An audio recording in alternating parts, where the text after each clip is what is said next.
কি দুই চোর বুকত থাবায় আর হামাকের ভয়ে। মুসলমান মসজিদের মধ্যে দোয়া পড়তেছেন ঢোকার সময়, আল্লাহুম্মা আফতাহলি আবওয়াবা রহমাতিক। মেয়েটা বলে পথিক, হযরত ওমর যেদিন থেকে আল্লাহর কোরআন দিয়ে রাষ্ট্র চালায় সেদিন থেকে পৃথিবীর এক প্রান্ত থেকে আর একটা প্রান্তে একটা মহিলা যাবে, ওই মহিলার কলিজায় কেবলমাত্র ভয় থাকবে কার? সেদিন ষোড়শী নির্জন পথে যাবে, কোনো জন কটু কথা কবে না, পথে আর প্রান্তরে সম্পদের মোহে পড়ে খুন আর রাহাজানি হবে না। সবাই আমার সঙ্গে বলবেন, যদি মেনে চলি কোরআন। বলেন, যদি মেনে চলি কোরআন আর রাসূলের বিধান, সকলেই শান্তিতে থাকবে, বাংলার আকাশে কলেমার পতাকা যেদিন দুলবে। ওমর ফারুক মনে মনে আল্লাহর শুকরিয়া আদায় করলেন, আল্লাহ তোমার কোরআনের কি ক্ষমতা, তোমার কোরআন যখন চালু হয় তখন মানুষের কলিজায় কেবলমাত্র কারো হয়। কথা বলেন না কেন? কারো হয়? চোর ডাকাতের ভয় আছে নাকি? চোর ডাকাত থাকবে? জুতা চুরি করবি? কোরআনের আইন চালু হলে জুতা চুরি করে যখন চোর যাচ্ছে, বুঝলেন, চোর যখন এরকম হাত দিয়ে যাচ্ছে তখন মন বলতেছে হায় হায়, যে চোর চুরি করার নিয়ত করছে ইমান বলতেছে আল্লাহর আইন চলতেছে, ওই হাত থাকবি কে রে? ওমর ফারুক বললেন, মা তুমি যে ধীর গতিতে চলতেছ, তোমার চলা দেখে মনে হয় তোমার ভিতরে কোনো দুঃখ লুকে আছে, তুমি হয়তো কোনো দুঃখী মেয়ে, তোমার চাল চলন তো দেখতেছি ধীর গতিতে তুমি হাঁটতেছো, আমার মনে হয় তোমার ভিতরে কোনো দুঃখ লুকে আছে। মেয়েটা বলতেছে, পথিক আসলে আমি একজন দুঃখী নারী, আজকে 6 দিন হলে হযরত ওমরকে আমি খুঁজতেছি। আমি আসলে একজন কি নারী? দুঃখী নারী। আজকে 6 দিন হলে হযরত ওমরকে আমি খুঁজতেছি। ওমর ফারুক বললেন, মা তুমি কি পাগলি নাকি? ওমর হচ্ছে অর্ধ জাহানের খলিফা, সে ওমরকে যদি খুঁজবার চাও তাহলে সংসদ ভবনে যাও, গণভবনে যাও, রাষ্ট্রীয় ভবনে যাও। তুমি 2 পাহাড়ের মাঝখানে ওমরকে খুঁজতেছো, ওমর কি উঠ দুম্বা? যে 2 পাহাড়ের মাঝখানে ওমরকে তুমি খুঁজতেছো। মেয়েটা বলে, পথিক আল্লাহর কোরআন দিয়ে যখন রাষ্ট্র চলবে তখন নেতা খোঁজা লাগবে না, বরং নেতারাই দুঃখী মানুষকে খুঁজে বেড়াবে। আল্লাহর কোরআন দিয়ে যখন রাষ্ট্র চলবে তখন কোনো গরিব মানুষ ধনীর বাড়িতে যাওয়া লাগবে না, বরং ধনীরাই গরিবের দরজায় দরজায় ঘুরবি। কথা কয় না কেন? বুঝতে পারতেছেন না তো? আজকে ধনীরা মশান মারতেছে, গরিব আমার কাছে ভিক্ষা চাবার আসবি, জাকাত চাবার আসবি। কিন্তু আল্লাহর কোরআন যখন চালু হবে তখন প্রত্যেকটা ধনীরা গরিবের দরজায় দরজায় শতকরা 2.5 টাকা দেওয়ার জন্য ফকিরের মতন ঘুরবে, কারণ গরিবরা টাকা না নিলে ওই কোনোদিন জান্নাতে যাবার পারবে না। কথা কন না কেন ভাই? জান এক ব্যাগ টাকা নিয়ে ঘুরতেছে 7 দিন ধরে, কোনো গরিবের দরজার যায় বলে, ভাই জাকাতের টাকা, দরজা বন্ধ করে দেয়। ভাইরে জাকাত, আমি আল্লাহর গোলামি করে আল্লাহর কাছে চাই, তোর জাকাতের টাকা আমার দরকার নেই। বাংলাদেশে কিন্তু অনেক গরিব মানুষ আছে, দান করলে লিবি, কিন্তু জাকাতের কথা শুনলি না ভাই, না ভাই নাই, এ কথা কয় কি কয় না। আমার এক দাদা ছিল, জীবনে কোনো মানুষ তাকে ইফতার করাবার পারেনি। বহুদিন আমার কাছে ধরছে যে তোমার দাদার একটু মুরব্বী মানুষ, আমরা একটু ইফতার করাবার চাই। আমি দাদাকে যা বলি, দাদা ছোট ছিলাম তো, দাদা ইফতার, পরের বাড়ি ইফতার করে আমার সব দেবো নাকি?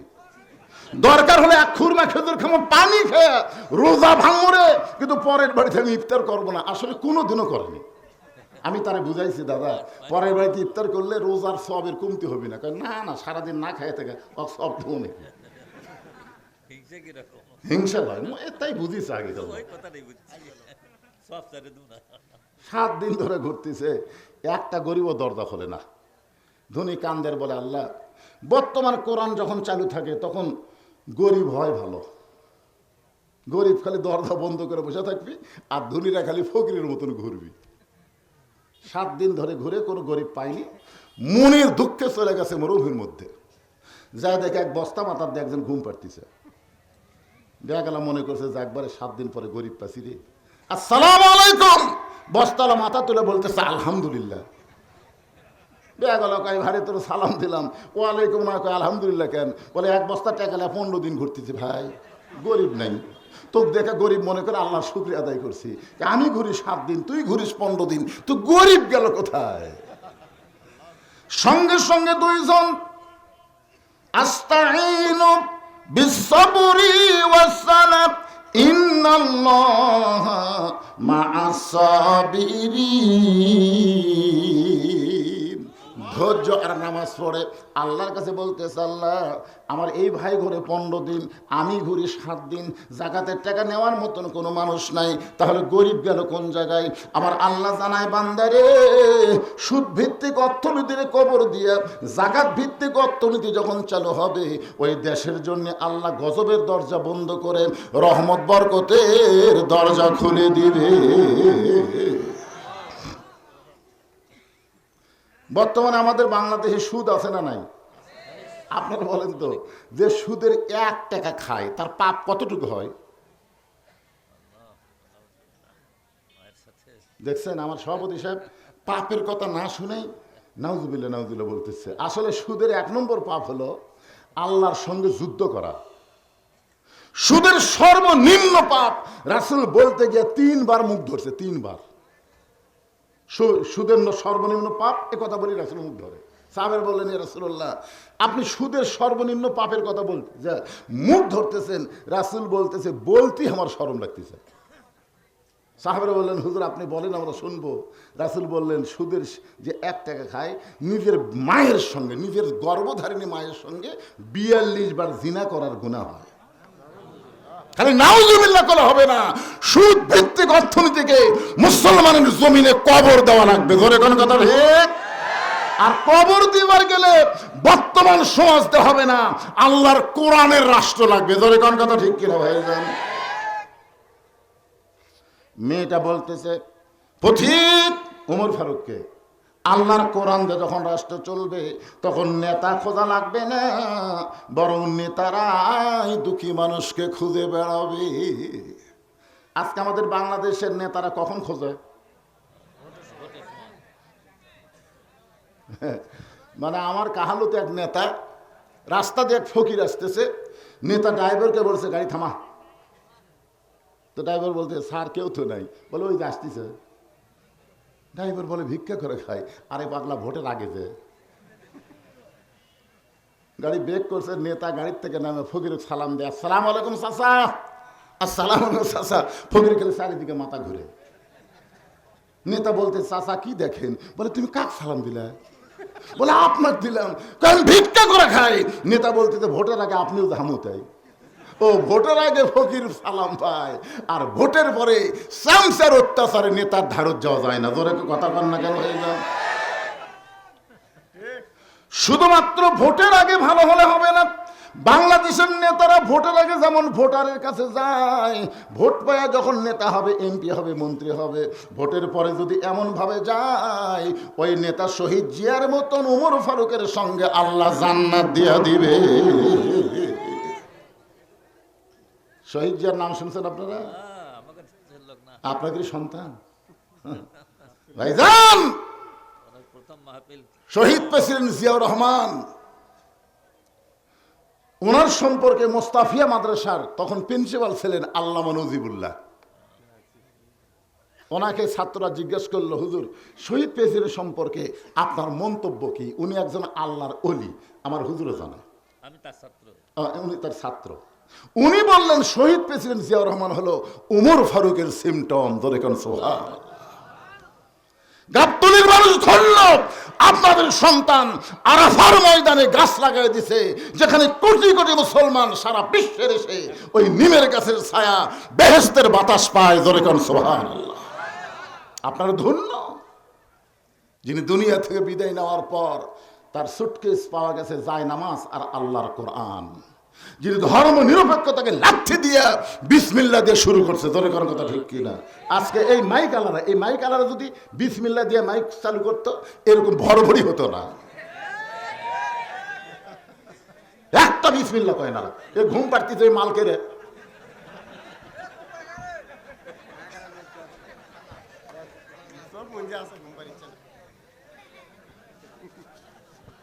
কি শহীদ প্রেসিডেন্ট জিয়াউর রহমান ছিলেন আপনারা? গোটা বিশ্বের মানুষ চিনে যখন আরাফার ময়দানে জিয়া টিরি, নিম গাছ না, এখন গাছের নাম হচ্ছে জিয়া টিরি, জিয়া গাছ। আরে আজকে তার স্ত্রী, গণতন্ত্রের মা, আপসীর নেত্রী, তিনি আজকে অসুস্থ। আমি কয়েকদিন হলে তার জন্য প্রত্যেকটা মাহফিলে মোনাজাত করতেছি। দেখবেন ইউটিউবে আমার কয়েকটা মোনাজাত বের হয়েছে। তার জন্য আমি চোখের পানি নিয়ে দোয়া করি, আল্লাহ তাকে তুমি পুরোপুরি সুস্থ করে আবার আমাদের কাছে আসার তৌফিক দাও। জোরে কোন আমিন, জোরে বলো আল্লাহুম্মা আমিন। তিনি কত দুঃখী একজন নারী। 33 বয়সে সে বিধবা হয়েছে, 2টি এতিম সন্তানকে লালন পালন করেছে। অথচ হাসিনা এতিমদের মাল আত্মসাৎ করার অপরাধে মিথ্যাভাবে তাকে জেল দিছে। ধরে কর কথা, কত দুঃখী একজন মানুষ, 2টা সন্তানকে লালন পালন করেছে, কত কষ্ট নিয়ে। জিয়াউর রহমান যাওয়ার পরে তার কিছুই ছিল না।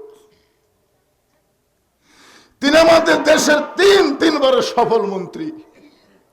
তিনি যখন ক্ষমতায় ছিলেন একটা আলেম বলতে পারবে না খালেদা জিয়া কাউরে কষ্ট দিছে। ধরে কোন কথা ঠিক কিনা? যে আলেমদের কষ্ট দিছে সে বিদেশে পলানোর পরে সবাইকে আলহামদুলিল্লাহ, হাসিনা মরে গেলে ইন্নালিল্লাহ বলার কোনো মৌলবি খুঁজে পাওয়া যাবে না। কথা কন না কেন ভাইজান? আর খালেদা জিয়ার জন্য মসজিদে, মাদ্রাসায়, মাহফিলে সব জায়গায় তার জন্য দোয়া হচ্ছে। বিশ্বাস আমার, আল্লাহ তাকে আবার কিছু দিনের জন্য সুস্থ করে দিবে ইনশাআল্লাহ। যাওয়া লাগবেই তো, যাওয়া লাগবে না? এতগুলো মানুষকে কাঁদায় যে যাবে, আল্লাহ তাকে জান্নাত দিয়ে দিবে। আল্লাহ কথা প্রসঙ্গে কথা নাইছে, একটু মনোযোগ দেন।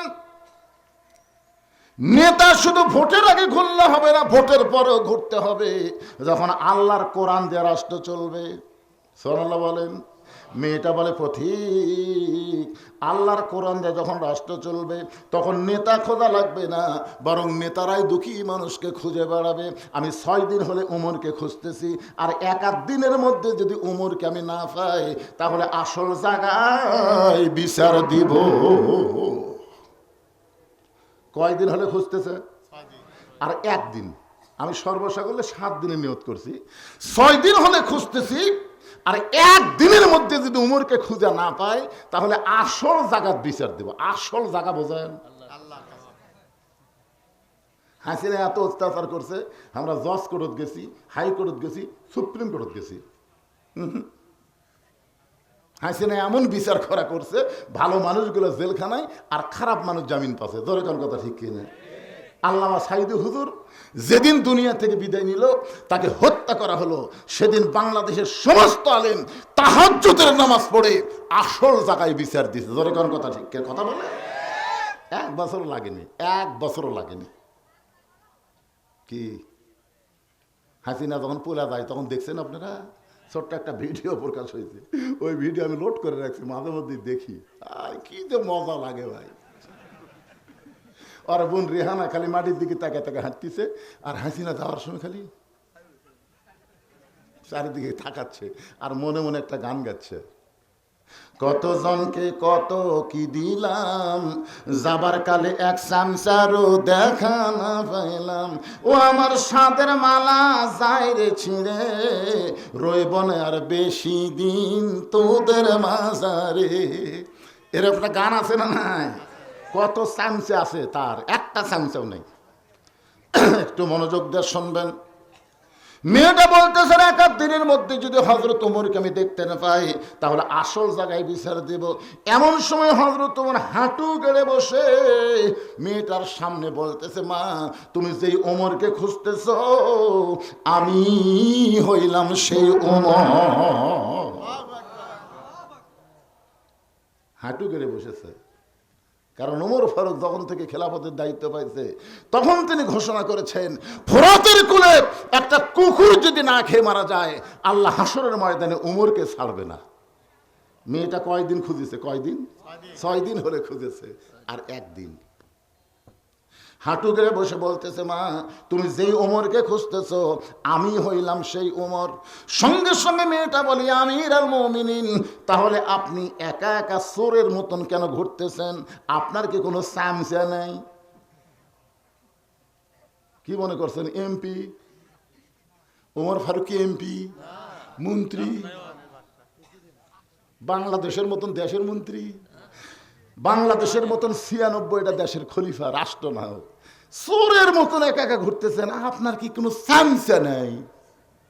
ওমর ফারুক বললেন, মা চামচা পালবার গেলে যে টাকা লাগবে সেই টাকাই তো আমার নাই, কারণ চামচা তো আর এমনি এমনি ঘুরবি না, টাকা লাগবে। জুমার দিনে হযরত ওমর মসজিদের মেম্বরে বসে খুতবা দিচ্ছেন। মেম্বরে দাঁড়িয়ে যখন খুতবা দিচ্ছেন, এমন সময় মাঝখান থেকে একজন দাঁড়িয়ে বলতেছে, আমিরুল মুমিনিন, আপনার খুতবা আমরা শুনবো না। ওমর ফারুক বললেন, আমার খুতবার মধ্যে দোষ কি? বলে, দোষ খুতবার মধ্যে না, দোষ হলো আপনার। ওমর ফারুক সুমকে বললেন, ভাই আমার কি দোষ? বলে, আমাদেরকে খাটো পাঞ্জাবি দিয়ে আপনি লম্বা জুব্বা পরে খুতবা দিবেন? এই লম্বা জুব্বা কোথায় পাইলেন? যতক্ষণ না বলবেন ততক্ষণ আপনার খুতবা আমরা শুনবো না। হযরত ওমরের চোখ দিয়ে দর দর করে পানি পড়তেছে। এমন সময় আব্দুল্লাহ ইবনে ওমর, ওমর ফারুকের ছেলে, বাবার পাশে দাঁড়ায় বলতেছে, রে নবীর সাহাবীরা, তোমরা খাটো পাঞ্জাবি হলেও তো নতুন পোশাক পরে নামাজ পড়তে আইছো, কিন্তু আমার পরনে দেখো নতুন কোনো কাপড় নাই। ওসমান গনি বলতেছে, আব্দুল্লাহ, আজকে জুমার দিনে সবাই নতুন কাপড় পরলো, অথচ তুমি পুরাতন কাপড় কেন পরেছো? আব্দুল্লাহ বলতেছে, আমি যদি আজকে নতুন কাপড় পরতাম তাহলে আমার বাবার জুব্বা লম্বা হতো না। সুবহানাল্লাহ কবেন না? তোমরা সবাই যখন ঘুমাও, আমার বাবা যেদিন থেকে মদিনার খেলাফতের দায়িত্ব পাইছে সেদিন থেকে আমার বাবার চোখে ঘুম নাই। সবাই ঘুমায়, ওমর ফারুক ঘুমায় না। ওমর ফারুক কি করে না? ঘুমায় না। মানুষকে কেমন আছে নিজের চোখে দেখে, নিজের চোখে দেখে। মহাস্থান, বগুড়া 7 মাথা থেকে মহাস্থান কয় কিলো হয়? একজন বলেছে স্যার, শহীদ জিয়াকে একজন বলেছে, স্যার মহাস্থানে আল্লাহর ওলি সুলতান বলখি ঘুমায় আছে। আমি তো ছোট থেকে জানি, চলো যাই। কি করে চলো যাই মানে এই মার মার করে হাঁটে ঘাটালেছে, হাঁটতেছে। বগুড়া 7 মাথা থেকে মহাস্থান যাচ্ছে হাঁটে হাঁটে। যাওয়ার সময় রাস্তায় কৃষক বুকের সঙ্গে চাপা ধরে। গোকুলের ওখানে মসজিদে আজান দিয়েছে, আসরের নামাজের আজান। পায়ের জুতা খুললো, মসজিদের সামনে কাতারে সামিল হয়ে গেল। চামচারা কয়, কে রে অজু? আরে পাগলা, উনি সর্ব অবস্থায় অজু অবস্থায় থাকতেন। ধরে খান সুবহানাল্লাহ। সাধারণ মানুষ পর্যন্ত তার বুকের মধ্যে জায়গা পাইছে। আমার এলাকায় খাল কাটপার গেছিল, ধরে খান কি কাটপার? খাল কাটপার। ওরে বাবারে, কাদওয়ালা মাটি মাথাত লিয়ে, যাকে বলা হয় রাখাল রাজা। ধরে খান সুবহানাল্লাহ। এইগুলো চরিত্র পাইছে হযরত উমরের কাছ থেকে।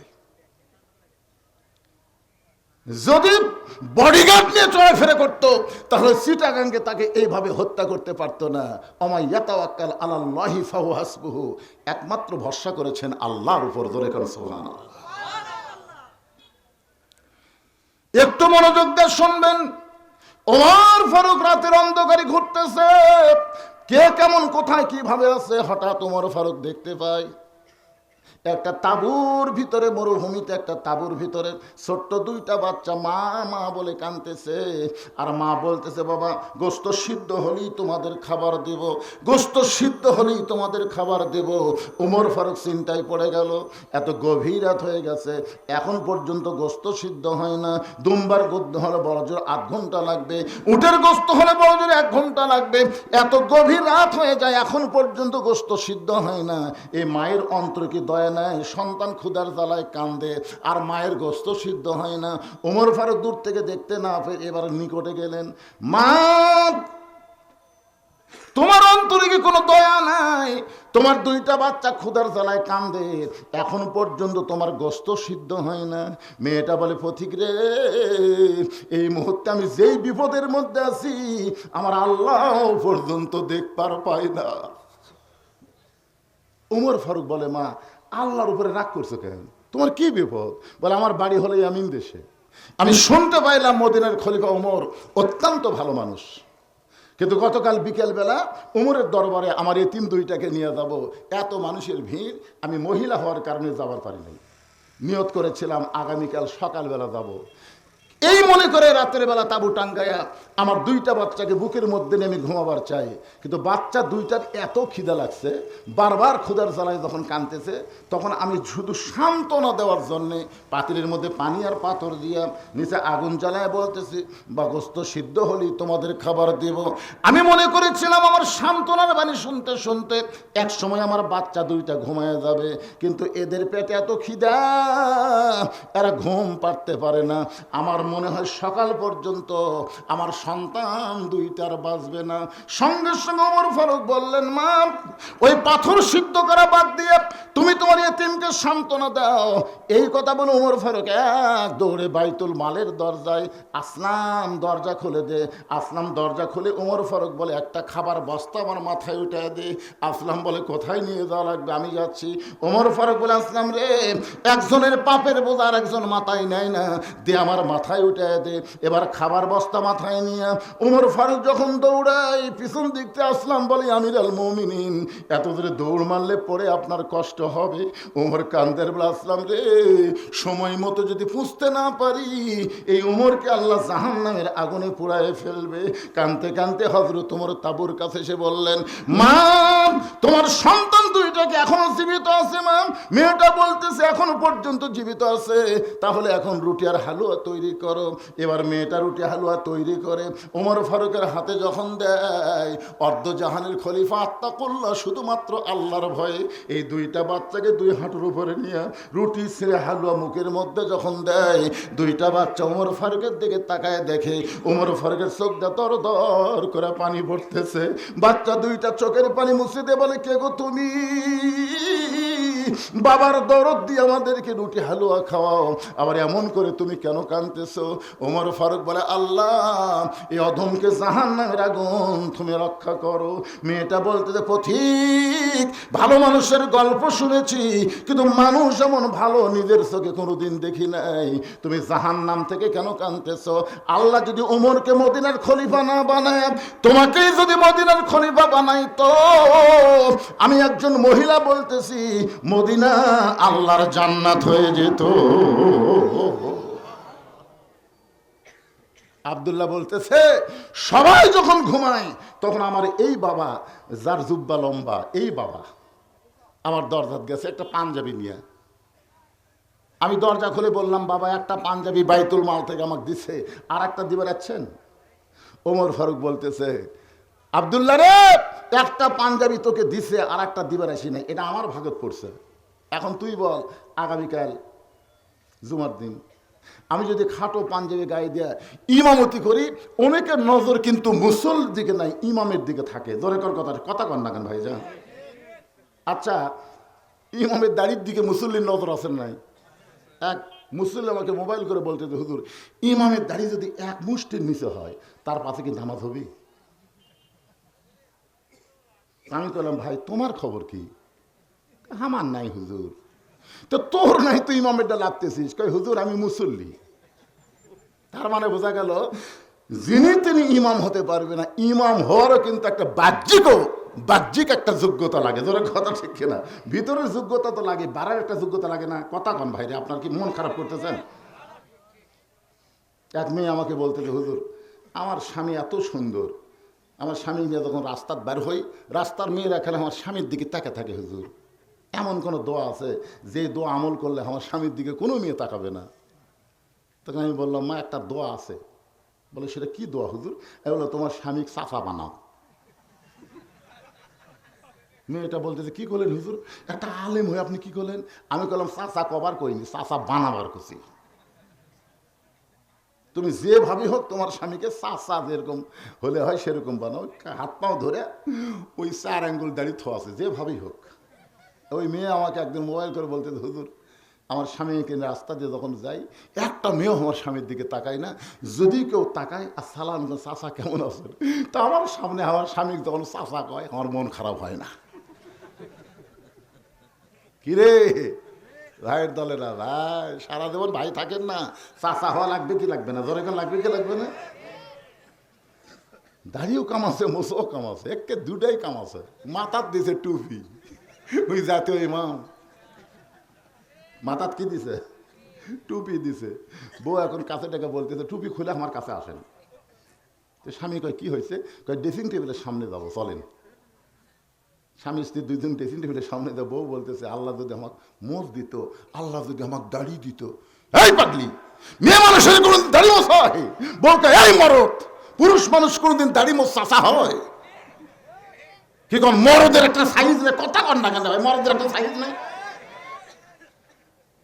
ইমামতি করবার গেলে যদি সাইজ লাগে, পুরুষ মানুষের একটা সাইজ লাগবে। কথা কন, কথা কন। একটু মনোযোগ দিয়ে শোনেন। ওমর ফারুক বলে আব্দুল্লাহ তোর পাঞ্জাবিটা আমাকে দান করে দে। আব্দুল্লাহ বলে গভীর রাত্রে আমার কাপড়ের অংশ আমার বাবাকে দান করে দিলাম। বাবার কাপড় আমার কাপড় একত্র করে বাবা লম্বা জুব্বা বানায় খুতবা দেয়। এখন বলো বাবার খুতবা শোনা যায় কিনা যায়? সমস্ত সাহাবীরা চিল্লায় বলে আল্লাহর কোরআন দিয়ে যখন রাষ্ট্র চলবে, মুসলমান এমন ভালো মানুষকে নেতা হিসাবে দেখতে পাবে। ওমর ফারুক বললেন মা, তুমি যেভাবে আমাকে 6 দিন হলে খুঁজতেছ, তোমার চাল চলন দেখে মনে হচ্ছে তুমি একজন দুঃখী নারী। কি দুঃখ তোমার যে আমাকে আজকে 6 দিন হলে খুঁজতেছ? কি দুঃখ নিয়ে? মেয়েটা বলতেছে আমির আল মোমিনিন, আমার জীবনের সবচাইতে বড় দুঃখ হলো, এই মনোযোগ দিয়ে শোনা লাগবে, লিয়াবলুয়াকুম আইয়ুকুম আহসানু আমালা, সুন্দর আমলের পরীক্ষা হবে। মেয়েটা বলতেছে আমার জীবনের সবচাইতে বড় দুঃখ হলো আমি 6 বছর বয়সে ঈমান গ্রহণ করছি। শুধু ঈমান গ্রহণ করার অপরাধে 12 বছর আমাকে জেলখানায় বন্দি জীবন কাটাতে হয়েছে। সকালবেলা 3টা করে চাবুক, বিকালবেলা 3টা করে চাবুক। আমার দেহের এমন কোনো জায়গা নাই যে জায়গায় চাবুকের আঘাত লাগে নাই। আপনারা কি খেয়াল করে শুনছেন? ঈমান গ্রহণ করার অপরাধে কয় বছর? জোরে বলেন কয় বছর? আল্লামা সাইদি হুজুরের কোনো অপরাধ ছিল না, শুধু কোরআনের হক কথা বলার জন্য 13 বছর তাকে জেলখানায় বন্দি জীবন কাটাতে হয়েছে। জোরে বলেন কথা ঠিক করে কথা বলেন।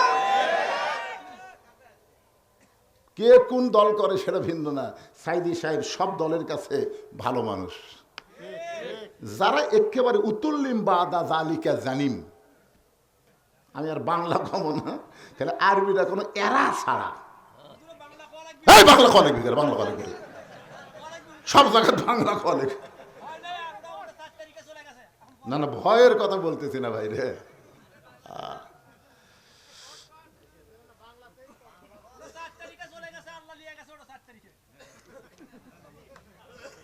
বর্তমান জামাত আর বিএনপির মধ্যে যেই শত্রুতা শুরু হচ্ছে, যে কোনো সময় হাসিনা সুযোগ বুঝে ঠুস করে ঢুকবে। জোরে করে কথা রেখে শেষ হয়নি, শেষ হয়নি। এই জামাত আর বিএনপি আপনারা ভাবছিলেন একই আলুর বাগুড়ের মধ্যে, এক বাগুড়ে আমি শুতে আছি, আর এক বাড়ি বিএনপির ভাই শুতে আছে আর এক বাগুড়ে। এক সময় বিএনপির ভাই আমাকে বলতে হুজুর ঠান্ডা লাগছে, তাহলে আমার কম্বল আপনি লেন। কি মিল রে, কি মিল! আর এই 4 তারিখের পর থেকে 5 তারিখের পর থেকে কি যে শুরু হলো, এক দল আর দল 2 চোখে দেখতে পারতেছে না, ইয়ার বিরুদ্ধে ওই আর বিরুদ্ধে বলতেছে, হাসিনা বলতেছে আমরা এটাই চাই, ফস করে ঢুকবো। জোরে কোন কথা দেখছি না। আগামীতে জামাত বিএনপি এক হওয়া লাগবে, আর কোন ফাঁসিবাদী বাংলার জমিনে যেন জায়গা না পায়। জোরে কোন কথা ঠিক কেন কথা বলে? কারা কারা রাজি 2 হাত তুলে বলে আল্লাহকে দেখান। তাকবীর দেন, তাকবীর দেন, লিল্লাহি তাকবীর, আল্লাহু আকবার। 4 তারিখের পরে চলে গেছে, আসতিস আবার বাপ মরিছে। আর 4 ভাই কি ভিন্ন হয়ে গেছে, 1 হাত জায়গার জন্য লাঠি লিয়াচ্ছে, অথচ 4 ভাই একসাথে ভাত খাচ্ছে। তখন প্রতিবেশীরা কবি যাক রে, এরা 4 জন যদি লাঠালাঠি করে তাহলে তো আমাকে আর কোনো সমস্যা নাই। আমার কথায় অ্যাঙ্গেলে দিলাম ডোজ, বুঝবার পারছেন ভাই? এর বেশি আর নিচে আর আমি নামলাম না, তাহলে বুঝতে পার। উতুল্লিম বাদা জালিকা জানিমের বাংলা অর্থ হলো আমি কর আগে করছে তাহলে কি কমো? অবৈধ সন্তান যাদের জন্মের ঠিক নেই, একমাত্র তারাই আল্লাহর ওলি, আলেম ওলামা, নবী রাসূলের বিরুদ্ধে কথা কয়। জোরে কোন কথা ঠিক কথা বলেন? কি বুঝতেছেন? নারী নির্যাতন করছে, মানুষ হত্যা করছে, আল্লাহর তদন্ত দেখেন। আল্লাহ কোরআনে বলতেছেন, ইন্নামা ইয়াখশাল্লাহ মিন ইবাদিহিল উলামা, বান্দা সমূহের মধ্যে আলেম বান্দারাই সবচাইতে আল্লাহকে বেশি ভয় করে। আপনারা বলেন তো, আল্লামা সাইদি হুজুর ছোট আলেম না বড় আলেম? তাহলে আল্লাহ বললেন আলেম বান্দারা আল্লাহকে সবচাইতে বেশি ভয় করে। এই তদন্ত যদি আল্লাহ করে, আর বাংলাদেশের তদন্ত হচ্ছে মানুষ খুন করেছে, যুদ্ধ অপরাধী, নারী নির্যাতন করেছে, তার মানে বোঝা গেল মানুষের তদন্ত সঠিক নয়, আল্লাহর তদন্তই হলেন সঠিক।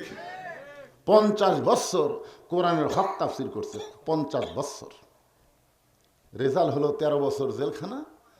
সমস্ত আলেম ওলামা হুজুরের জন্য দোয়া করে।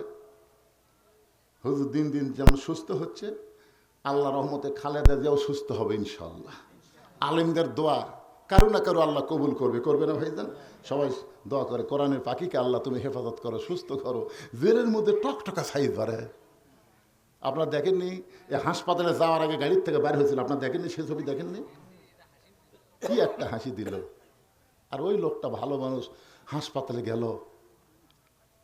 মির্জা আব্বাস কইছে বেগম জিয়াকে 16 পয়জন ঢুকানো হয়েছে। জোরে কোন কথা ঠিক না কথা বলেন? আল্লামা সাইদ হুজুরকে জেলের মধ্যে অন্যায়ভাবে হত্যা করা হয়েছে। জোরে কোন কথা ঠিক কি না? মেয়েটা বলতেছে আমির আল মুমিনিন 6 বছর বয়সে ঈমান গ্রহণ করেছি। শুধু ঈমান গ্রহণ করার অপরাধে 12 বছর আমাকে জেলখানায় বন্দি জীবন কাটাতে হয়েছে। সকালবেলা 3টা করে চাবুক মারছে, বিকালবেলা 3টা করে চাবুক মারছে। আমার দেহের এমন কোনো জায়গা নাই যেই জায়গায় চাবুকের আঘাত লাগে নাই। আমির আল মুমিনিন, আমি যেই দেশের জেলখানায় বন্দি ছিলাম ওই দেশের নাম হলো রোম দেশ। আপনি যখন রোম পারস্য দখল করলেন, তখন আপনি ঘোষণা করে দিলেন মুসলমান কোন রাষ্ট্র যখন দখল করবে, ওই রাষ্ট্র মানুষের আইন দিয়ে চলবে না, ওই রাষ্ট্র চলবে আল্লাহর আইন দিয়ে। আল্লাহর কোরআন দিয়ে যখন কোনো রাষ্ট্র চলে, ওই রাষ্ট্রের কোনো জেলখানার দরকার হয় না। আপনি জেলখানার দরজাগুলো যখন মুক্ত ঘোষণা করলেন, তখন আমি কোথায় যাব? আমার দাদা খ্রিস্টান, আমার বাবা খ্রিস্টান, রোম দেশের সবাই খ্রিস্টান, খ্রিস্টানদের মধ্যে আমি একজন মুসলমান নারী, কোথায় যাব? আজকে 6 দিন হলো 2 পাহাড়ের মাঝখানে খুঁজতেছি। যদি আপনার দেখা পায়, আপনার কাছে দুঃখিনী মেয়ে একটু আশ্রয় চায়। ওমর ফারুক বললেন, মা আমি তোমাকে আশ্রয় দিবার পারবো না, তবে ইসলাম তোমাকে অধিকার দিয়েছে। জোরে কোন সুবহানাল্লাহ। আপনার বলেন তো, ইসলামে নারীদের অধিকার আছে না নাই? 2-1 জন বলতেছে হুজুরেরা যেভাবে বলতে, বাবা যদি আল্লাহর কোরআন সংসদে যায় তোর কিন্তু দরজা বন্ধ করে থুবি রে। এমন ভয় দেখাচ্ছে মেয়ে মানুষ। এক মেয়ে আমাকে মোবাইল করে বলতেছে, হুজুর আপনার তো ভালো লাগে হুজুর, কিন্তু আপনি যে ওয়াজ করেন সেই ওয়াজ অনুযায়ী যদি রাষ্ট্র হয় তাহলে আমাকে খবর কি? আরে পাগলি, আল্লাহর কোরআনে নারীদের অধিকার আছে না নাই? জোরে কোন আছে না নাই? ওমর ফারুক বললেন, মা আমার কাছে আশ্রয় চাই তোমার কোনো লাভ হবে না, বরং ইসলাম তোমাকে অধিকার দিয়েছে। সঙ্গে সঙ্গে হেজাবের ভিতর থেকে মেয়েটা বলে, আমির আল মুমিনিন ইসলাম আমাকে কি অধিকার দিল? ওমর ফারুক বলতেছেন, বহু অধিকার ইসলাম দিয়েছে। আপনারা বলেন তো, নারীর অধিকার ইসলামে কম না বেশি? একেবারে একসাথে 2 মুরব্বি উঠলেন কে বাবা?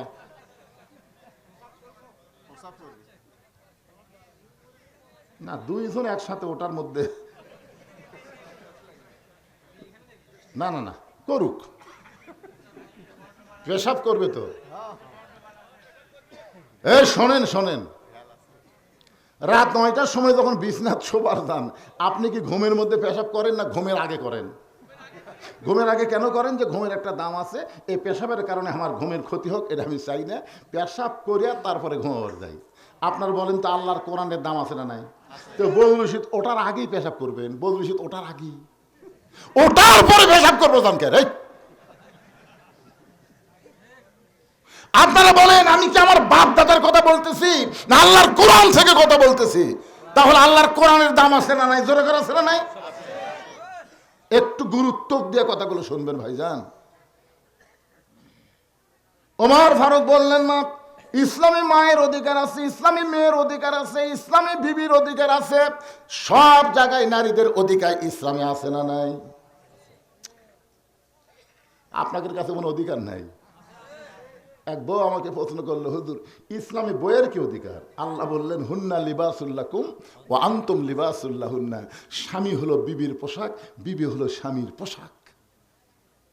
এ ওয়াজ করতে গিয়ে আমি বলছি, মা এত সুন্দর অধিকার ইসলাম স্বামী স্ত্রীকে দিছে, ঘুমানোর সময় এক বালিশে ঘুমাবেন। আল্লাহ রাসূল বলেছেন, স্বামী স্ত্রী যখন ঘুম শুরু করবে, ঘুমের শুরুটা হবে মুখামুখি, মুখের কাছে মুখ দিয়ে ঘুম পাড়া।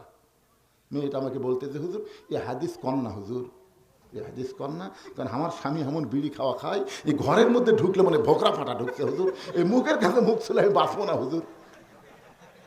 আমি কইলাম, আরে পাগলি, মুখের কাছে মুখ তোর আগে মেসওয়াক করা সুন্নাত। জোরে খান কথা ঠিক, মেসওয়াক করা। যারা এই বিড়ি টিড়ি খান, আপনারা জানেন, আপনি যে কাপড় পরেন কাপড়ও গন্ধায়। জোরে খান কথা, যে ঘর থাকে ওই ঘরও গন্ধায়। এটা না খেলে হয় না। কে রে বা, এটা না খেলে হয় না। হ্যাঁ, চেষ্টা করবেন ছাড়ার। যে কথা বলতেছি, উমর ফারুক বললেন, মা ইসলাম তোমাকে বহু অধিকার দিয়েছে, তবে এক নম্বর অধিকার এই মুহূর্তে তোমার জন্যে, তোমার বয়স কত? মেয়েটা বলতেছে 6 বছর বয়সে ঈমান গ্রহণ করেছি, আর 12 বছর জেলখানায় বন্দি জীবন কাটাইছি। উমর ফারুক বললেন, 6 আর 12 একত্র করলে 18 হয়। 18 বছর একজন যৌবন নারীর জন্যে ইসলামের 1 নম্বর অধিকার হলো ভালো একটা ছেলের সঙ্গে বিয়া বসা। কি ছেলে? কথা কয় না, ভালো সুন্দর ছেলে না, সুন্দর না। যদি সুন্দর কত, আমার মতন কালো বউ পাওয়া কঠিন হতো। কিন্তু এইখানে হেকমতের সাথে বলেছে ভালো একটা ছেলের সঙ্গে বিয়ে বসার অধিকার। ভালো ছেলে মানে চেহারা সুন্দর না, ভালো ছেলে যার চরিত্র ভালো, যার স্বভাব ভালো, যে ডিমান্ড নেয় না, মহরানা নগদ দেয়। জোরে কোন কথা ঠিক, কথা কন না কেন ভাই? মেয়ের বাবার ছেলের বাপ 2 জন লেগে গেছে। বিয়ার দিন আমাকে দাওয়াত দিয়েছে, খালি মেয়ের বাপ বলতেছে, ভাই খুবই চেষ্টা করলাম ভাই, সবই পারছি, খালি 5,000 টাকা বাকি ভাই। মানে 50,000 দিবার আছে, 45,000 দিছে, 5,000 টাকা দিবার পারতেছে না। ছেলের বাপ বলতেছে, ওয়াদা খেলাপ করা মুনাফিকি ভাই, ওয়াদা। দেখছেন? আমি কইলাম, কে রে, এরা 2 জন সবচেয়ে ভালো বিআই ভিআই, এর মধ্যে কি হলো? আমি কাছে বললাম, ভাই কি খবর? ছেলের বাপ বলতেছে, আপনি বলেন তো হুজুর, ওয়াদা খেলাপ করা কি? তাই মুনাফিকের কয়েকটা চিহ্ন, তার মধ্যে একটা হলো ওয়াদা খেলাপ করা। মেয়ের বাপ বলতেছে, হুজুর আমি আজকে 50,000 দিবার চাইছিলাম, কিন্তু বহু কষ্ট করে 45 জোগাছি হুজুর, খালি 5,000 পারিনি। কে রে, ডিমান্ড? আপনার বলেন তো ডিমান্ড নেওয়া কি? আরো জোরে কোন ডিমান্ড নেওয়া কি? আজকে আপনাদের বলতেছে, এই যুবক, পারো যদি মহরণ নগদ দাও, 1 টাকাও ডিমান্ড নিবা না। ওমর ফারুক বললেন, মা এই মুহূর্তে তোমার কোনো অভিভাবক নাই, তুমি একটা ভালো ছেলে খোঁজ করবা। আমি ওমর তোমার অভিভাবক হইয়া একটা ভালো ছেলের খবর দিচ্ছি, দেখো তো ছেলেটা তোমার পছন্দ হয় কিনা। মেয়েটা বলতেছে, আমিরুল মুমিনিন, তাহলে আপনি বলেন তো ভালো ছেলের খবর কি? ওমর ফারুক বললেন, ছেলেটার বয়স হলো মাত্র 22 বছর। ছেলেটার বয়স হলো কয় বছর? লম্বাই হলো 6 ফুট 2 ইঞ্চি, গায়ের রং ফর্সা। ছেলেটার যোগ্যতা হলো 30 পারা কোরআনের হাফেজ, 6 লক্ষ হাদিসের হাফেজ। ছেলেটার নাম হলো আব্দুল্লাহ, তার বাবার নাম হলো আমি অধম ওমর। মা আমার আব্দুল্লাহর সঙ্গে তোমাকে বিয়েটা দিয়ে, তোমাকে আমার বাড়ির বৌমা বানায়া আমার বাড়িতেই তোমাকে অধিকার দিবার চাই। লিল্লাহে তাকবীর। আমার বৌমা বানায়া, আমার বৌমা বানায়া আমার বাড়িতেই তোমাকে অধিকার দিবার চাই। আমি এই কথাটা কয়েকবার ওয়াজে কইছি, বৌমা বৌমা। সবাই বলে বেটার বউ কে হয়? আরো জোরে কর না কেন, জোরসে বলুন। কিন্তু আমার পাশে এক সভাপতি আছে, 3বার আমি বললাম বেটার বউ কে হয়, সবাই কয় বৌমা, ওই কথা কয় না। তাই সবাই বললাম কে রে ভাই আপনার ছেলে নেই? তাই হুজুর 2টা ছেলে আছে, বিয়ে করাছি। তো তাহলে আপনি বৌমা কন না কেন? তখন বলে হুজুর আমার ভাগ্য এত খারাপ, আমি বৌমা পাইনি হুজুর, 2টাই হলো বউ দজ্জাল। 2টা বউ হলো বউ দজ্জাল। বিয়ের আগে আমার ছেলে এত ভালো ছিল হুজুর, কিন্তু বিয়ে করার পর থেকে বউ যে কি বুদ্ধি দেওয়া দিছে, ছেলে আর আমার এই গ্রামের নাম কি দড়ি সোনাকানিয়া, তার থাকি না। ছেলে এখন বগুড়া বাসা করছে, এখন বাসা করে সেই বাসার মধ্যে বউলে থাকে। মাঝে মধ্যে বাপ মাও দেখবার আসে, কিন্তু বেশি সময় দেয় না। কি কারণে এরকম ছেলে আছে না নাই? এখন ছেলে বগুড়া শহরে একটা বাসা করছে। একদিন বাবা খুবই অসুস্থ, অসুস্থ হওয়ার কারণে বগুড়া গেছে ডাক্তার দেখানোর জন্য। পপুলার একটা বড় ডাক্তার দেখাতে দেখাতে সিরিয়ালে রাত 9টা, এত রুগী যে সিরিয়ালে রাত 9টা বাজে গেছে। এখন বাবা চিন্তা করতেছে এত রাত্রে দড়ি সোনাকানিয়া কেমনে যাই, দড়ি সোনাকানি কেমনে যাই, এখন 9টার সময় কেমনে যাই। মন বলতেছে কে তোর বেটার বাসা নাই? এই তোর বেটার বাসা নাই, বেটার বাসার যা, বাড়ির যাওয়া লাগবে কেন, দড়ি সোনাকানিয়া কত দূর। তখন ওই মনের তাগিদে বেটার বাসাত গেছে। আব্দুল্লাহ, বেটার নাম হলো আব্দুল্লাহ। আব্দুল্লাহ রে, আব্দুল্লাহ কয় কে রে? আমাকে সবাই সাহেব করে ডাকে, স্যার করে ডাকে, আর রাত 9টার সময় আমার নাম ধরে ডাকে, এই মরদ কে রে? আপনার বলেন তো এই মরদ কে? যত বড়ই হুজুর হই, আমার বাবা কোনোদিন আমাকে হুজুর কয়নি, সবসময় বলছে এই বুঝলো, এই খবর কি রে? লোকজন বসে আমাকে দাওয়াত দিয়ে বেড়াচ্ছে। ইতিমধ্যে আমার বাপ বলতেছে বাবা বুঝলু তোর খবর কি রে? আমি কইলাম বাবা আমার নামটা পুরোপুরিও কর না আপনি। লোকজন বসে আছে, আমার বাপ কয় তোকে আবার হুজুর কোয়া লাগবি নাকি রে? 18 সাল আমার বাপ মারা গেছে, বাবার কবরে বসে দাঁড়ায় বলি বাবা গোটা বাংলাদেশ রস করি, কিন্তু আপনি বুঝলু বলে যে মধুর ডাক দিতেন, ওই ডাক আর শোনা যায় না। বাবার মতন আপন বন্ধু নাই রে দুনিয়ায়, নিজে না খাইয়া বাবা, নিজে না খাইয়া বাবা সন্তানকে খাওয়ায়, বাবার মতন আপন বন্ধু নাই রে দুনিয়ায়। আব্দুল্লাহ আব্দুল্লাহ বলে ডাকতেছে। আব্দুল্লাহ চিন্তায় পড়ে গেছে, 9টার সময় ডাকতেছে, এটা তোমার বাপ রে। গেট খুলে বলতেছে আব্বা কি খবর? বলে একটা ডাক্তার বাবা, দেখতে দেখতে 9টা বাজাছে রে, এত রাত্রে দড়ি সোনাকানিয়া কেমনে যাই, এই জন্য তোর বাসা যাচ্ছি, ঢুকপাত দিবি? আব্দুল্লাহ দৌড়ে দিয়ে হাত ধরে বলতেছে বাবা আপনি আমার উপরে এত রাগ করছেন কেন? আপনি আমার বাসাতে আসবারই চান না, আজকে আসাবার খুব বলতেছেন ঢুকপাত দিবি, আপনি কি কন? বাপ কয় তুই তো ভালোই রে বেটা, কিন্তু মালদা। মনে মনে চিন্তা করতেছে তুই তো ভালোই, তুই তো আমার ছেলে ভালোই। আব্দুল্লাহ ধরে এনে রেস্ট রুমে বসাইছে। আস্তে আস্তে বইয়ের কাছে যা দেখে বউ কম্বল গাদ্দা শুতে আছে। বইয়ের কাছে আব্দুল্লাহ মাথা নিচু করে বলতেছে ময়না পাখি, সোনা ময়না, ও ময়না টিয়া। কি কি? আব্দুল্লাহ সোম করে বলতেছে এত জোরে কথা বলো, আমার বাবা আছে। আমি জানি না। আব্দুল্লাহ আব্দুল্লাহ বলে তোমার বাপ ডাকলো না? দেখো বাবা কোনোদিন আসে না, আজকে হঠাৎ আছে, বাবার সামনে একটু খাবার দাও। বউ বলতেছে আমার মাজা বেদনা করে, পিঠ শিরশির করে, আমি খাবার দিবার পারবো না, পারলে তুমি দাও।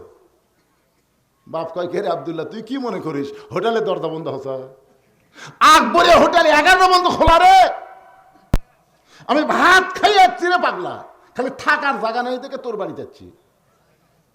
আব্দুল্লাহ বলে বাবা তাহলে কি খাওয়া লাগবে? বইয়ের কাছে বায়না করিস না, আমার খাওয়া লাগবে না। এখন বাবা না খাইয়া রাত 9টার সময় বিছনায় ঘুমায় গেছে।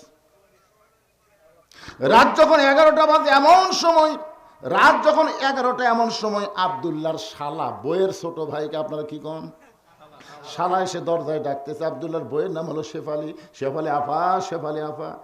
সঙ্গে সঙ্গে কম্বল ফেলে দিয়ে মারছে লাফ। স্বামীর পাশেই কিন্তু কম্বল গাদ্দা শুয়ে ছিল, কম্বল ফেলে দিয়ে মারছে লাফ। আব্দুল্লাহ তাকায় দেখে কম্বল আছে, বউ নেই। বউ এক দৌড়ে দরজা খুলে বলে ভাইজান এই গভীর রাতে 11টার সময় করতে আসলি?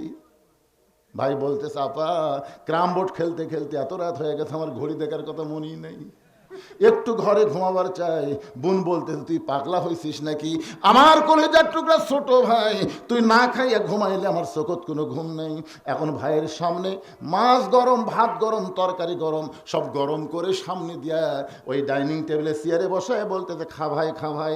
আব্দুল্লাহ ঘর থেকে চিন্তা করে 9টার সময় আমার বাবা আসলো, তোর মাজা বেদনা পিঠ শিরশির করে, আর 11টার সময় তোর ভাই আইছে, খা ভাই খা ভাই, খবর কি? বার হয়ে দেখে 5 তরকারি গরম ভাত, শালার মাথায় বইয়ের হাত। কয় তরকারি? 5 তরকারি গরম ভাত, শালার মাথায় বইয়ের হাত। আব্দুল্লাহ ধীরে ধীরে বাবার ঘরের কাছে জানলাতে তাকায় দেখে জিরো বাল্বের আলোতে, ঘরের মধ্যে জিরো বাল্ব জ্বলতেছে, ওই বাল্বের আলোতে বাবার শুকনা মুখটা দেখতে পায়। এমন সময় আল্লাহর কোরআন বলতেছে ওয়াকাদা রব্বুকা আল্লা তা'বুদু ইল্লা ইয়াহু ওয়া বিল ওয়ালিদাইনি ইহসানা। আল্লাহু আকবার। আব্দুল্লাহ রে, যে নিজে না খাইয়া তোরে লেখাপড়া করাইস, মাটির বিছনায় থেকে নিজে তোর খাট বানাই দিছে, আজকে তোর সেই বাবা না খাইয়া ঘুম পাড়তেছে, আর তোর শালার সামনে 5 তরকারি গরম ভাত। লিয়াবলুয়াকুম আইয়ুকুম আহসানু আমালা, আল্লাহ তোর সুন্দর আমলের পরীক্ষা করবে। এই মুহূর্তে তোর সুন্দর আমল কি? এই মুহূর্তে তোর আমল কি? বাবা না খেয়ে ঘুম পাড়তেছে আর শালার সামনে 5 তরকারি গরম ভাত, তোর কি করার কিছুই নাই?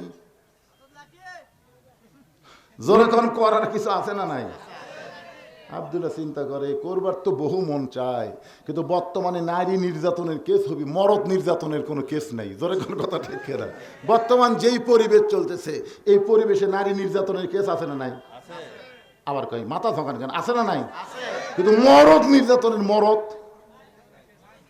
এক মরদ যদি থানাত কয় স্যার আমার বউ হাত মারতে মারতে পাড়ে ফেলে দিছে, তখন থানার ওসি আসবে আর বলে তুই কি হিজড়া নাকি রে, তুই বউয়ের সাথে পারিস না, বউ যা পাড়িয়ে ফেলে দিছে তাও কেস নিবি না। আর বউ যদি যায় খেলে কয় স্যার আমার স্বামী আমাকে খুন করবার চাষে, স্যার আমার স্বামী আমাকে খুন করবার চাষে, কেস হয়ে যাবি। খুন করবে চাষকে আর পাড়িয়ে ফেলে দিছে তাও কেস হবি না। বর্তমানে নারী নির্যাতনের কেস আছে, মরদ নির্যাতনের কোনো কেস নাই। কথা কন না কেন ভাইজান? আব্দুল্লাহ চিন্তা করতেছে মন তো বহু কিছুই চাই, কিন্তু করার তো কিছুই নাই। এমন সময় বিবেক বলতেছে আব্দুল্লাহ রে চোখ বন্ধ কর। আব্দুল্লাহ চোখ বন্ধ করে দেখে উটি বলা একটা বেলান আছে। জোরে কর, কি বলা? শহরে তো লাঠি খাটা থাকে না, উটি বলা বেলুন, বেলুন হ্যাঁ বেলুন। বিবেক বলতেছে আব্দুল্লাহ পিছন দিকে তাকায় দেখ উঁচা হয়ে আছে, সব জায়গাত মারিস না, মারলে কিন্তু কেস খাবো, এমন জায়গাত মারবো দেখাবার পারবি না। সেই জায়গা হলো পিছন দিকে উঁচা হয়ে আছে। বিসমিল্লাহ কে 1 বাড়ি 1 হস, 2 বাড়ি 2 হস, তুই কয়টা লিবু সেটা তোর ব্যাপার। লিয়াবলুয়াকুম আইয়ুকুম আহসানু আমালা। আব্দুল্লাহ বিলাল যেমন ইন্দুর ধরে ধীরে ধীরে বইয়ের পিছনে এসে দাঁড়াইছে, আর বউ খালি ভাইকে বলতেছে ভাই আর 1 টুকরা লে, ভাই আর 1 টুকরা লে, আর একটা টুকরা নিলে আমার কলিজা শান্তি পাবে। ভাই বলতেছে আপা এত কি আর খাওয়া যায়? আব্দুল্লাহ চিন্তা করে আমার বাবা না খায় ঘুম পাড়ে, আর তোর ভাই লিবার চাই না, তারপরে জোর করে দিবার চাস। বিসমিল্লাহ পিছন থেকে মারছে বাড়ি, এত জোরে বাড়ি মারছে শব্দ হবে কিন্তু লাগবে কম। আপনারা বলেন তো শব্দ হবে লাগবে কম, ওই জায়গা কোন জায়গা বুঝতেছেন না ভাই? ওই পিছন দিকে শব্দ হবে কিন্তু লাগছে কম। শব্দের কারণে বউ চিল্লায় যখন দৌড় মারে। শালা বলতে দুলা ভাই এই গভীর রাত্রে আমার বোনকে মারলেন কেন? আব্দুল্লাহ বলতে যে তোর বোন আমার কে হয়? তুই যে কইলি এই গভীর রাত্রে আমার বোনকে মারলেন কেন? তোর বোন আমার কে হয়? বলে আমার বোন আপনার বউ হয়। তাহলে আদরের বউকে আমি কেন মানলাম? যে বউয়ের জন্য আমার বাপ মাকে বাদ দিয়া আমি শহরে বাসা বানালাম, সেই কলিজার টুকরা বউকে আমি কেন মানলাম? এই শালা আমার বউকে আমি কেন মানলাম? যদি দেখবার চাস শালা কয় যে খেপা খেপছে রে, ই তো আমাকেও মারবি রে। আব্দুল্লাহ বলতেছে শালা বলতেছে আমাকে মারবেন নাকি? বলে তোরে মারবো না, তোরে একটু দেখাবার চাই। এবার শালা ধীরে ধীরে যখন আব্দুল্লাহর কাছে গেছে, আব্দুল্লাহ হাত ধরে জানলার কাছে গিয়ে বলতে, তাকায় দেখতো ঘরের মধ্যে কে। বলে আপনার বাবা কখন আইছে? বলে রাত 9টার সময় আইছে। তোর বোন কইলো মাজা বেদনা পেট শিরশির করে, আমার বাবারে খাবার দেয়নি বলে রাগ করে না খেয়ে ঘুমাইছে। আর তুই 11টার সময় আসলি, তোর সামনে 5 তরকারি গরম ভাত, তুই খাবার চাইস না, তারপরে জোর করে খাওয়াই। এখন বল রে শালা, বল আমার আমল কি? শালা বলতেছে আর একটা মারেন দিলে ভাই, আর একটা মারেন। ই মানুষের জাত না, ই বাপের আত্মীয় পছন্দ করে, কিন্তু শ্বশুর আত্মীয় 2 চোখে দেখবার পারে না। ঘরে ঘরে এরকম বউ দজ্জাল আছে না না? ওমর ফারুক বললেন, মা এই মুহূর্তে তোমার 1 নম্বর অধিকার হলো আমার আব্দুল্লাহর সঙ্গে তোমাকে বিয়াটা দিয়া, তোমাকে আমার বৌমা বানায়া আমার বাড়িতে তোমাকে অধিকার দিবার চাই। লিল্লাহে তাকবীর।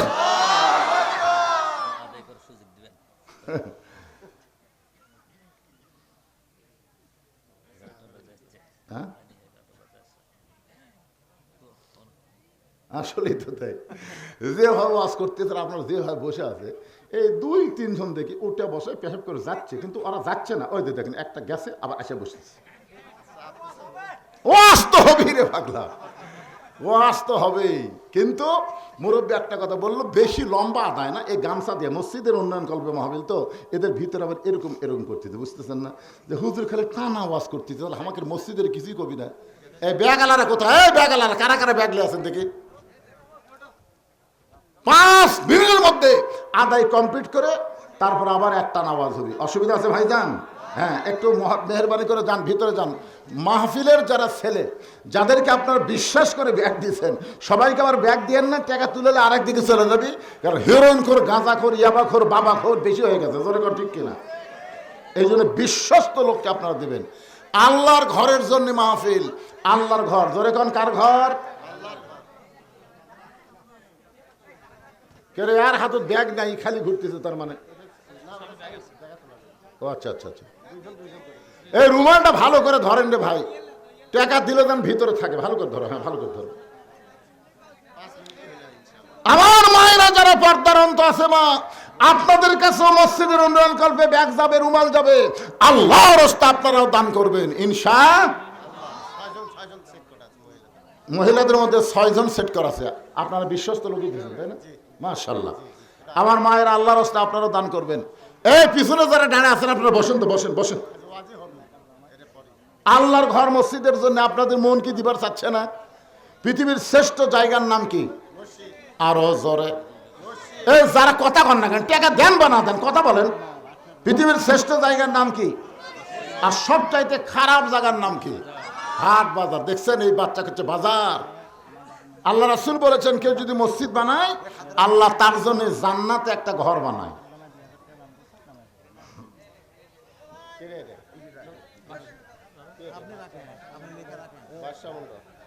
লেখা রাখা লাগবে, লগত গুলো আবার লেখা লাগবে কেন? তাহলে নাম করলে হবে। কে দিয়েছে কোন? বাদশা মন্ডল, এই গ্রামের জামাই। মাশাআল্লাহ। ও বাদশা মন্ডলের জামাই 2000 টাকা নগদে দান করছে। আল্লাহ তার দানকে কবুল করুক, জোরে কর আমিন। আজকের মাহফিলের সম্মানিত প্রধান অতিথি কি দিছে আপনাকে? ও এটাই? আচ্ছা বাবা, কো আল্লাহর ঘরের জন্য মসজিদের সিঁড়ি বানার লাগবে, ছাদের উপরে ইফতার করবে। নিয়ত ভালো, রমজান মাসে ছাদের উপরে ইফতার করবে। 40,000 একটা ব্যাস হয়ে গেল না? না না না, 40। এ মাঝখানে উঠা বসা করে গাই, আশ্চর্য ধরনের কথা। এই যারা এখন মাহফিল থেকে উঠবে, ওঠা বসা করবে, এরা মসজিদ ভাঙ্গার পাপ হবে, মসজিদ ভাঙ্গার পাপ। আমি করবার চাচ্ছি, ওঠেন কে? ও যে মাঝখানে ফাঁকা হয়ে গেল, আল্লাহর ঘর মসজিদে দিবার মন চাচ্ছে না। আজকের মাহফিলের প্রধান অতিথি 40,000 দিবার চাইছে, আমি আর মাত্র 10,000 টাকা আপত্তি করছি।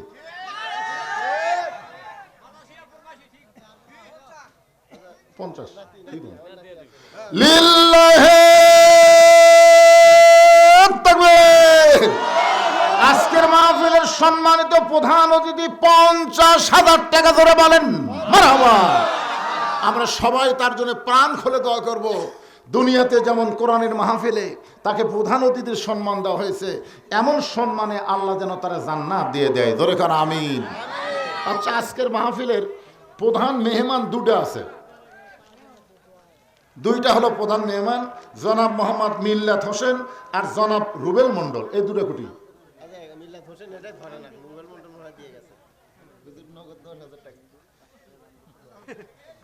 10,000 টাকা নগদে দিচ্ছে, তাহলে বাকি কিছু থাক,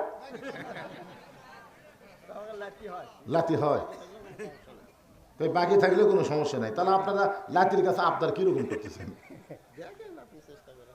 না, বেশি চাপ দেওয়া হবে না। 10,000 দিছে নগদ আর 10,000 বাকি, কি কোন ভাইজান? মসজিদের সিঁড়ি বানানো লাগবে তো, সিঁড়ি আরে কমই ধরি, 5,000 বাকি। মাশাআল্লাহ, নগদে 10,000, বাকি হলো 5,000, মোট 15,000 টাকা করছে দান। আল্লাহ তার দানকে কবুল করে জান্নাত ঘরের মালিক বানান। জোরে কোন আমিন, জোরে বলি আল্লাহুম্মা আমিন। আর একজন আছে মেহমান, জনাব রুবেল মন্ডল। এটা কে? 8,000 দিছে। যাক, আপনারা মনে করতেছেন খালি এখানেই দান, তা কিন্তু না। এনারা একটু হালখাতাও করছিল তো, ওই জায়গায় অনেকে দিয়ে গেছে। আল্লাহর ঘর মসজিদে যারা যে নিয়তে দান করেছে, আল্লাহ সকলের দানকে কবুল করুক। সকলে বলে আল্লাহুম্মা আমিন, জোরে আল্লাহুম্মা আমিন।